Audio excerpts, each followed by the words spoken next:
늠내뉴스 12월 11일 주간 브리핑을 하겠습니다.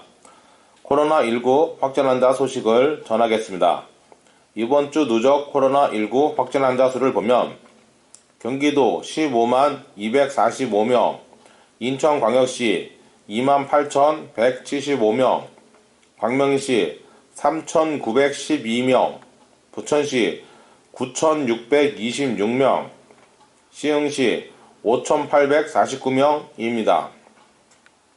지난 한 주간 경기도 12,234명, 인천광역시 2,639명, 광명시 326명, 부천시 967명, 시흥시 400명 발생했습니다. 코로나19 유행을 통제하기 위해 12월 6일부터 4주 동안 사적 모임 최대 인원을 수도권 6명, 비수도권 8명으로 제한합니다. 다음 주간 핫 이슈를 보겠습니다.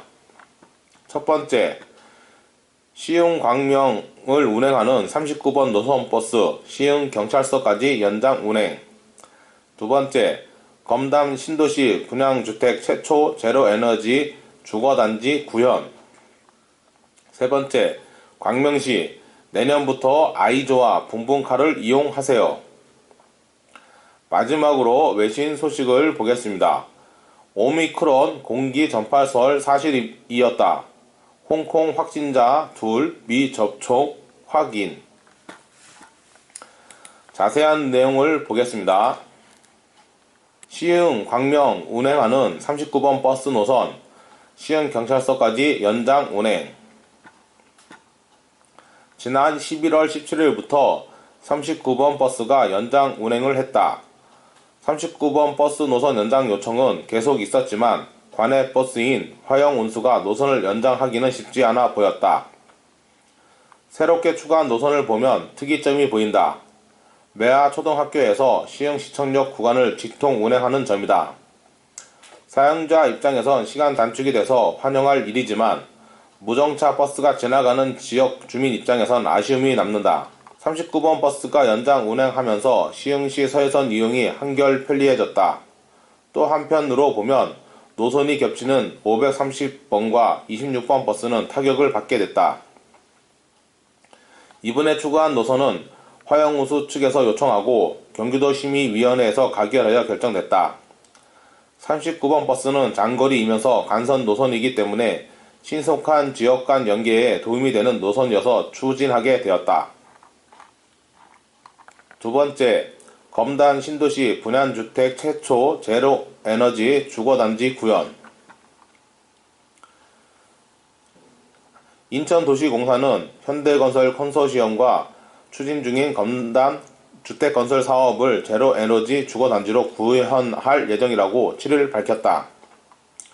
작년 말 정부는 2050 대한민국 탄소 중립 비전을 발표하여 장기 저탄소 발전 전략을 제시하였으며 이 중 건물 부분에서 에너지 효율 개선 효과의 일환으로 신축 건물에 대해 제로에너지 건축물 단계적 의무화를 추진 중에 있다.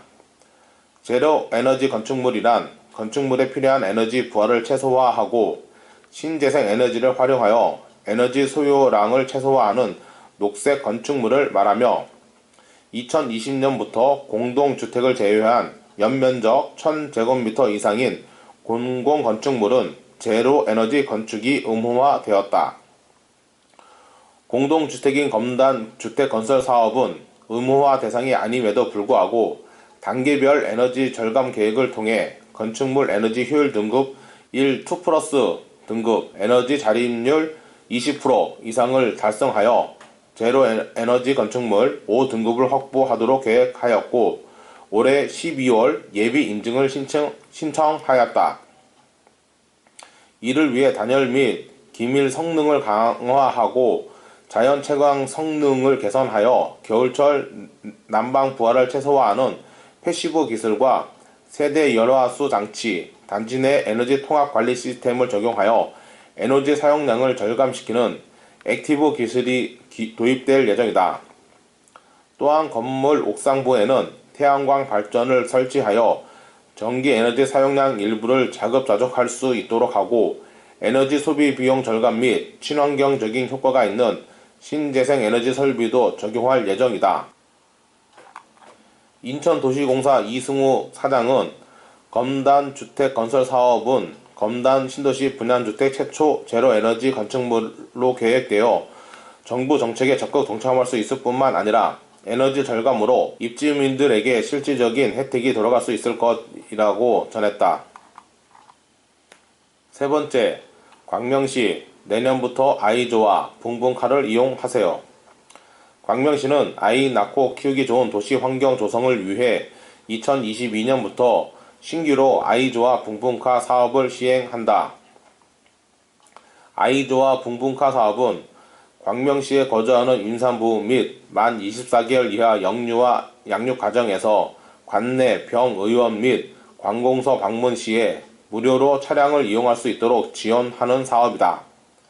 해당 시민은 1인당 연간 최대 10회 차량 이용이 가능하고 이용 시간은 평일 오전 9시부터 오후 6시까지이며 주말에는 차량을 운행하지 않는다.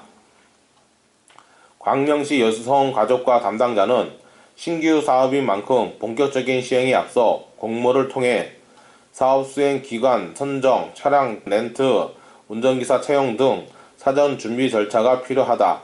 시민들이 실질적으로 혜택을 볼 수 있는 이용 가능 시기는 2022년 3월경에 될 것으로 본다. 라고 밝혔다. 마지막으로 외신 소식을 보겠습니다. 오미크론 공기 전파설 사실이었다. 홍콩 확진자 둘 미접촉 확인. 홍콩의 해외 입국자 격리 호텔에서 접촉 이력이 없던 격리자 간 오미크론 2차 감염 사례가 나오면서 공기 전파 우려가 커지고 있다. 하오가오구, 리어푼 등은 이번 연구에서 CCTV 분석 결과 격리기간 객실을 이탈한 사람은 없었다. 객실 간 공유되는 물품은 없었으며 격리된 두 사람이 각각의 문을 연 것은 문 밖에 놓인 음식을 받을 때였다고 전했다. 그러면서 격리 호텔 복도를 가로질러 백신 완전 접종자가 감염된 것은 오미크론 변이에 대한 잠재적 우려를 키운다고 강조했다. 앞서 36세 남성 A씨는 지난 11일 남아프리카 공화국에서 입국해 니걸 에어포트 호텔에서 격리하던 중 지난 19일 확진 판정을 받았다. 이후 닷새 만에 같은 호텔에 격리 중이던 캐나다 입국자 B씨가 확진됐다. 두 사람이 머물던 방은 복도를 사이에 두고 맞은편에 있어 홍콩 당국은 B씨가 A씨로부터 2차 감염이 됐을 것으로 추정하고 있다. 다만 이들이 접촉한 사실이 없는 것으로 확인되면서 두 사람 간 공기를 통한 전파가 이루어졌다는 분석에 무게가 실리고 있다. 스코틀랜드 세인트 앤드류 대학의 전염병 학자 부지 세빅 교수는 오미크론이 면역력에 미치는 영향과 백신에 미치는 영향 등 아직 우리가 이해하지 못하는 부분이 많다면서 오미크론의 가장 큰 문제는 스파이크 단백질 표면에 돌연변이가 30개 이상 있다는 점이다. 아직 이 돌연변이의 완전한 의미는 불확실하다고 전했다. 한편 오미크론은 표면 스파이크 단백질의 돌연변이를 델타보다 2배 더 보유하고 있으며 전염력이 5배에 달한다는 분석까지 나오고 있어 일각에선 백신 무용 지론이 제기되고 있다. 이에 세계보건기구는 지난달 오미크론을 델타에 이어 5번째 우려 변이로 지정하면서 전염성, 면역회피 기능성, 중증 야기 여부 등 3가지를 주요 불확실성으로 남겨뒀다. 이상 늠내뉴스 주간 브리핑을 마칩니다. 감사합니다.